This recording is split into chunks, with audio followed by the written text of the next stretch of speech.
నమస్తే, తెలుగు రాజ్యంకి స్వాగతం. నేను మీ సంధ్య. సినిమాలు హిట్ ఫ్లాప్ అనేది ఇవాళ చూసుకుంటే, అంటే ఒకప్పటిది ఇప్పటిది చూసుకుంటే, ఒకటే రోజులో ఆ సినిమా హిట్ అయిందా, ఫ్లాప్ అయిందా, వారం రోజులు నడుస్తుందా లేదా అనేది మనకు వన్ డేలోనే భవితవ్యం తెలిసిపోతుంది. వన్స్ ఒక్కసారి నెగిటివ్ టాక్ వచ్చిందంటే థియేటర్లంతా ఖాళీ ప్రస్తుతం ఉన్న పరిస్థితి. కానీ ఒకప్పుడు ఫ్లాప్ సినిమాలకు కూడా ఓపెనింగ్స్ ఉండేవి. అందులోనే చిరంజీవి గారి సినిమా ఫ్లాప్ టాక్ వచ్చినా సరే నిర్మాతకు నష్టం కలగకుండా గట్టెక్కేవారంట. మరి ఫ్లాప్ అయినా కూడా జనాలు ఎగబడి చూసిన సినిమాలు ఏంటి, ఏ రేంజ్లో అవి ఆడాయి తెలుసుకునే ప్రయత్నం చేద్దాం. చరిత్రకారులు, సినీ రాజకీయ విశ్లేషకులు చిలగ శ్రీకాంత్ గారు మనతో ఉన్నారు. ఆయన మాటల్లో. శ్రీకాంత్ గారు నమస్తే. మామూలుగా ఒక సినిమా ఫ్లాప్ అయింది అని అంటే నిర్మాత గట్టెక్కడం చాలా కష్టం ఇప్పుడున్న పరిస్థితుల్లో.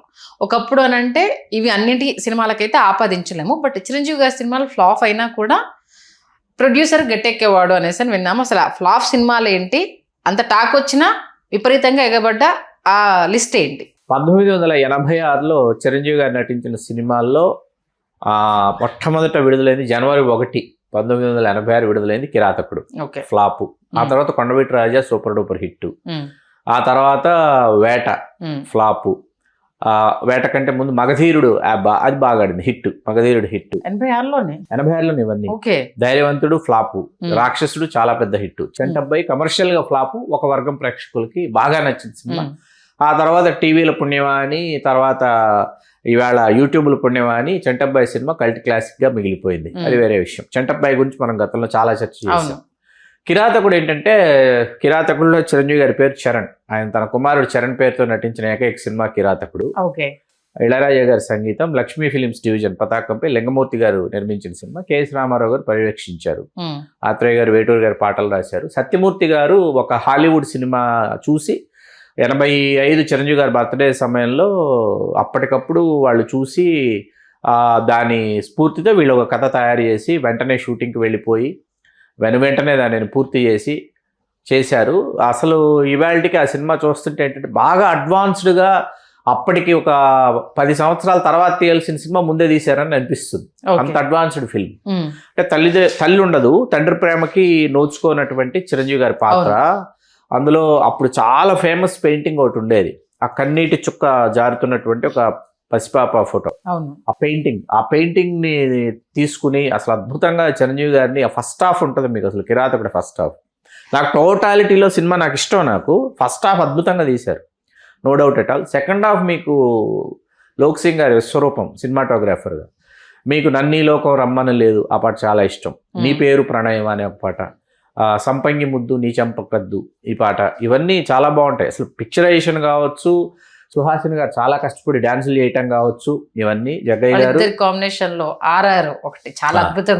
అసలు చాలా అద్భుతమైన సినిమా. కాకపోతే సుస్మిత గారు చాలా మంచి పాత్ర.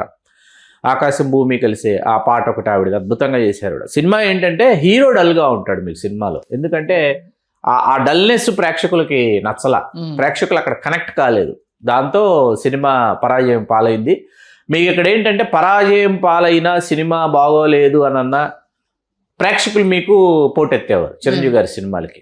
అప్పుడు ఆ 86, 85, 86 సంవత్సరాలు ఏంటంటే 85 అడవి దొంగ ఇవన్నీ చేసిన తర్వాత 86 సంవత్సరం చిరంజీవి గారి నట జీవితంలో చిరంజీవి గారి ఫ్లాప్ సినిమా రెవెన్యూ అవతల హిట్ అయినటువంటి ఇతర హీరోల సినిమాల రెవెన్యూ ఒకటే అన్న విషయం తేటతెల్లం చేసినటువంటి సంవత్సరం అది. 85, 86లో అర్థమైంది. ఇతర హీరోలు వాళ్ళ సినిమా హిట్ అయింది అనుకోండి, ఎంత రెవెన్యూ వస్తుంది, ఎంత కలెక్షన్. అప్పటికి స్లాబ్ సిస్టమ్ వచ్చేసిన తర్వాత ఏంటంటే ఆ స్లాబ్ సిస్టంలో అర్థమైపోయేది చిరంజీవి గారి ఫ్లాప్ సినిమా రెవెన్యూ ఇతర హీరోల హిట్ సినిమాల రెవెన్యూ ఈక్వల్ గా ఉండేవన్నమాట. దాంతో he is the crowd puller, Chiranjeevi is the crowd puller.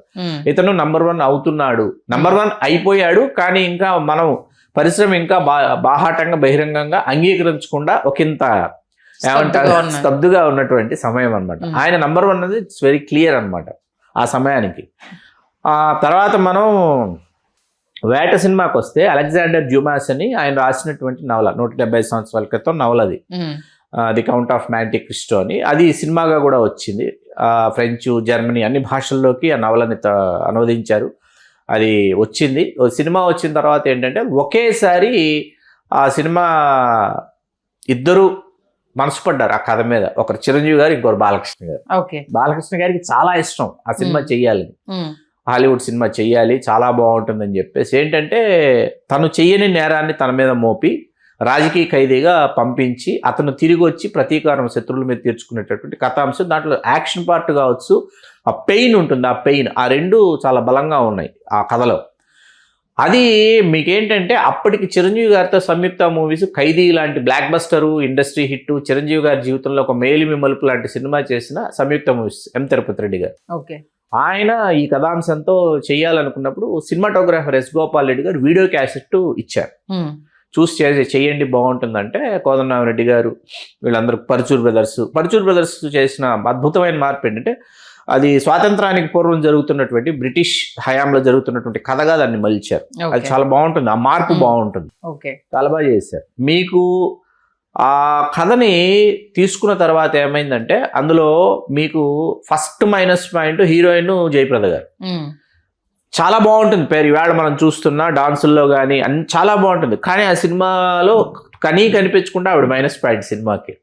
ఆవిడ కాకుండా ఇంకెవరైనా రెగ్యులర్ హీరోయిన్ అంటే మరోలా ఉండేది. కాకపోతే ఆవిడని పెళ్లి చేసుకోడు, ఎవరైతే ఆవిడ భావ పాత్రధారు ఉన్నాడు మోహన్ శర్మ గారు, మలయాళ నటుడు, మన నటి లక్ష్మి గారి మాజీ భర్త, ఆయన పాత్ర మోహన్ శర్మ గారు చేశారు. ఆయన పెళ్లి చేసుకుంటాడు కాబట్టి జయప్రద గారు లాంటి ఆవిడ అయితే బాగుంటుందని హీరోయిన్గా తీసుకున్నట్టున్నారు. అప్పటికేంటంటే సాగర సంగమం వచ్చేసింది. సాగర సంగమంలో కూడా మోహన్ శర్మ గారు జయప్రద గారే. అది మైనస్ అయింది సినిమాకి, వేటకు మైనస్ అయింది. ఇక్కడ నూతన్ ప్రసాద్ గారి పాత్ర నాకు చాలా ఇష్టం, రంగనాథ్ గారు ఒకరు, చాలా బాగా చేశారు అసలు. చిరంజీవి గారి ప్రతాప్, ఆయన పాత్ర పేరు బెంగళూరు లలిత మహల్ ప్యాలెస్ ని ఉందండి, అక్కడ మెజారిటీ రాణా ప్రతాప్. దాంట్లో స్టువర్టుపురం పోలీస్ స్టేషన్ లో రాణా ప్రతాప్, ఇందులో only Pratap. Stuartpuram police station లో రాణా ప్రతాప్, ఇందులో కేవలం ప్రతాప్. అక్కడ లలిత మహల్ ప్యాలెస్ లో మెజారిటీ షూటింగ్ చేశారు. అప్పట్లో ₹1 కోటి బడ్జెట్ అండి వేట. 1986 ₹1 కోటి బడ్జెట్ అంటే హైయెస్ట్ బడ్జెట్ అనమాట. చేశారు. కర్ణాటకలోనే చేస్ సీన్ చేశారు ఒకటి. ఆ చేస్ సీన్ చేస్తున్నప్పుడు ఆయన జీప్లో నుంచి ఎగిరి దూకేయాలి చిరంజీవి గారు దూకేశారు. దూకేస్తే కాలు మడత పడిపోయింది, కుడికాలు మొత్తం పాదం మడత పడిపోయింది. మడత పడిపోయి వాచిపోయినా అలాగే ఫైట్ సీక్వెన్సెస్లో పాల్గొన్నారు. మధ్యాహ్నానికి మొత్తం కాలంతా వాచిపోయింది అనమాట. వాచిపోయి చెన్నై తీసుకొచ్చేసారు. తీసుకొచ్చి వారం రోజులు బెడ్ రెస్ట్ చిరంజీవి గారు. అలా ఆయనే చేసేసేవారు యాక్షన్ సీక్వెన్సెస్. ఓ లేడీ కొన ఈ వేటలోన అన్న పాట వెరీ పాపులర్. నాకు సుమలత గారు చిరంజీవి గారి మీద డ్రమ్ సాంగ్ ఒకటి ఉంటుంది, క్లైమాక్స్ డీ క్లైమాక్స్, అది చాలా ఇష్టం నాకు. మీకు ఏదైతే ఒరిజినల్లో హీరో చేసినటువంటి గెటప్స్ ఏవైతే ఉన్నాయో అవి యాజ్ ఇట్ ఈస్ గా గెటప్స్ చిరంజీవి గారు వేశారు సినిమాలో, మొత్తం యాజ్ ఇట్ ఈస్ గెటప్స్. మీకు చిరంజీవి గారి వాకింగ్ ఒకటి ఉంటుందండి, మీకు లాంగ్ బ్లాక్ కోట్ వేసుకుని చిరంజీవి గారు వాక్ చేసుకుంటూ వస్తారు.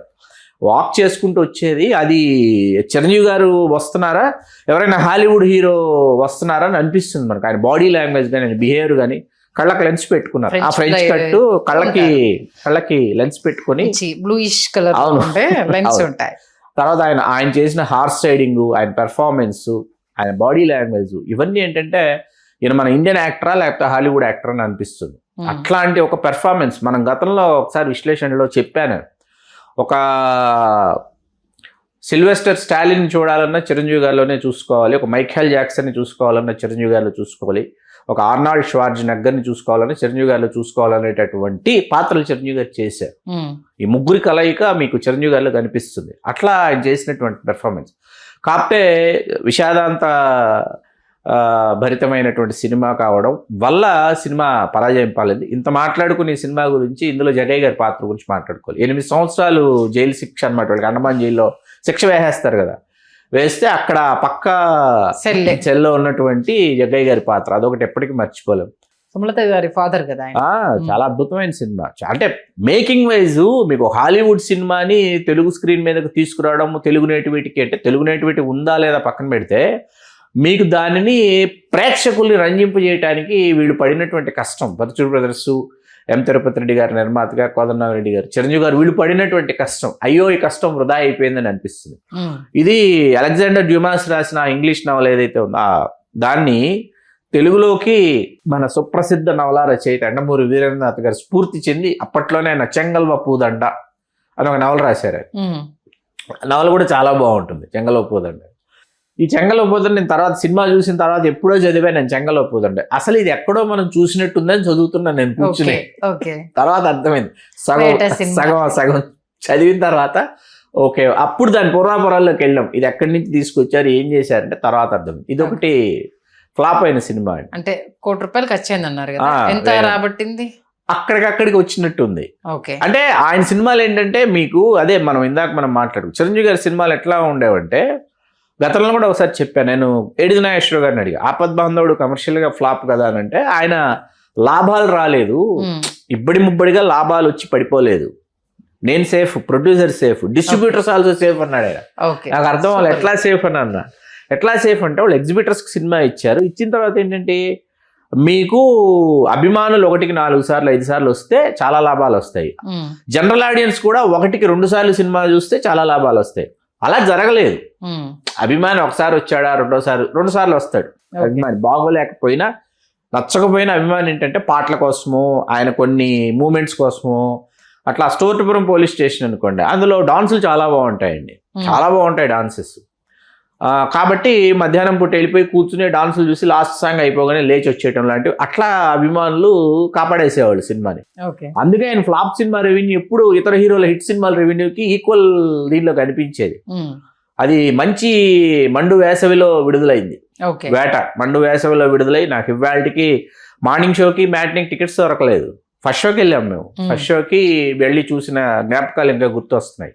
మీకు ఇక్కడ ముఖ్యమైన విషయం ఏంటంటే ఫస్ట్ షో చూసాము సినిమా మళ్ళీ వచ్చే సినిమా అంటే కాదు విషాదభరితమైన సినిమా ఆ ప్రతీకారం బాగుంటుంది ఆయన వచ్చి వీళ్ళ మీద ఒకరి మీద ఒకరి తర్వాత ఒకరి మీద తీర్చుకునే ప్రతీకారం చాలా బాగుంటుంది ఆ డ్రామా చాలా బాగుంటుంది. రంగనాథ్ గారు ఈయనని ఫైండ్ అవుట్ చేయడము మోహన్ శర్మ రంగనాథ్ మన నూతన్ ప్రసాద్ గారు ముగ్గురిని 1 by 1 నూతన్ ప్రసాద్ గారికి ఆయన మొత్తం నాణ్యాలు ఇచ్చి తినమంటాడు అవన్నీ చాలా బాగుంటుంది. మళ్ళీ బంధువులు ఎవరో వచ్చి వాళ్ళు అసలు రాగానే బంధువులు ఎవరైనా ఊరి నుంచి వచ్చి బెంగళూరు నుంచి వచ్చారు బంధువులు ఏ సినిమాకి వెళ్ళాలి చిరంజీవి సినిమా ఏదో ఆడుతుందని చూసేవారు.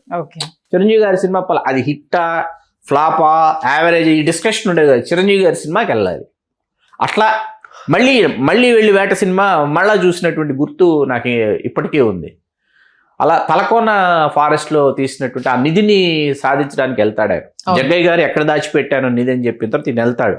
యాక్షన్ ఎపిసోడ్ ఒకటి విజయన్ మాస్టర్ కంపోజ్ చేశారు యాక్షన్ కొరియోగ్రఫీ ఎక్స్ట్రాడినరీ. వాళ్ళు అక్కడ వాళ్ళు నరమాంస భక్షకులు వాళ్ళు రావటం అది చాలా బాగుంటుంది చాలా బాగా అసలు ఎక్కడ కాంప్రమైజ్ అవ్వకుండా చేసిన సినిమా ఇది ఫ్లాప్ అన్నమాట. ఫ్లాప్లు అయినప్పటికీ కూడా చిరంజీవి గారి సినిమాలు ఏంటంటే ప్రేక్షకుల ఆదరాభిమానాల్ని పొందడం ఇవాళకి మనం వాటి గురించి మాట్లాడుకోవటం అది ఆయన సినిమాల్లో ఉండే ప్రత్యేకత. ఓకే అంటే ఓన్లీ చిరంజీవి గారికైనా అప్పుడు ఆ జనరేషన్ లో ఏ హీరోకైనా ఇది అప్లికబుల్ అయ్యేదా? ఏ హీరోకైనా రిపీట్ రన్స్ అన్ని ఉండేవి కానీ చిరంజీవి గారిది ఎవరు ఊహించినటువంటి రన్ వచ్చేవి. ఓకే మీరు ఇప్పుడు శివరాత్రి వచ్చిందండి లేకపోతే వైకుంఠ ఏకాదశి శివరాత్రి అప్పుడు నైట్ షోస్ వేసేవాళ్ళు 12 గంటల తర్వాత 2 ఆటలు వేసేవాళ్ళు. 2 ఆటల్లో మెజారిటీ మీకు పాత బ్లాక్ అండ్ వైట్ సినిమాలు రేరెస్ట్ సినిమాలు వేసేవాళ్ళు. అవును లేకపోతే చిరంజీవి గారి సినిమా అయ్యేది. ఓకే ఈ రెండే ఉండేవి. ఏది చూస్ చేసుకునేది ఈ 2 సినిమాలు ఏదో చూస్ చేసుకునేవాళ్ళు. ఒక షో అది వేసి ఒక షో చిరంజీవి గారు వేసేవాళ్ళు. లేదా ఆ టైంకి వైకుంఠ ఏకాదశి లేదా శివరాత్రి సమయంలో చిరంజీవి గారి సినిమా ఆడుతోంది అనుకుందాం 4 గంటలు చిరంజీవి గారి సినిమా నైట్ 2 గంటలు కూడా సినిమా కంటిన్యూ చేసేవాళ్ళు. ఓకే ఈ 4 గంటలకు వచ్చిన జనం కంటే ఆ రాత్రి 2 గంటలకు వచ్చేవాళ్ళు ఎక్కువ మంది ఉండేవాళ్ళు. నిద్రపోవద్దన్నారు దానికి ఎక్కువ మంది వచ్చేవాళ్ళు. మొత్తానికి మరొకసారి 80s లో కళ తీసుకెళ్ళి ఆ సినిమాలో కళ్ళ ముందు మన వీక్షకులకి ప్రేక్షకులకి ఇద్దరికి చూపించినందుకు ధన్యవాదాలు శ్రీకాంత్. ధన్యవాదాలు సంధ్య గారు.